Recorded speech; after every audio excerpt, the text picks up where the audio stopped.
befinner oss mitt ute i vildmarken och försöker att ta vår väg till kåpan som kommer att hålla oss vid liv i den här kölden. Här ser vi hur en kämpar med att komma upp. Här ser ni vår långa väg. Nu ska vi fortsätta försöka ta oss till överlevnadsfältet. Fan, skillnad tidigt längre. Här har vi värmemaskin. Nej.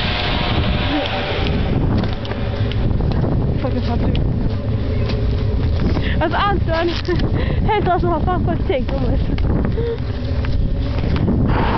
Fy fan vad kallt det var nu va?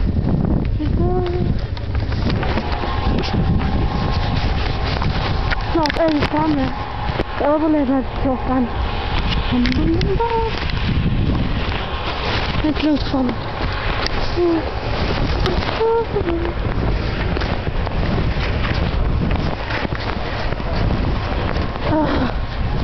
Dörren.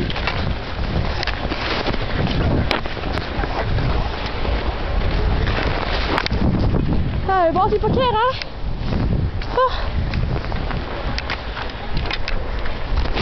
Har vi löst några mojänger. Har jag precis uppfunnit. Spinnar då? Ja.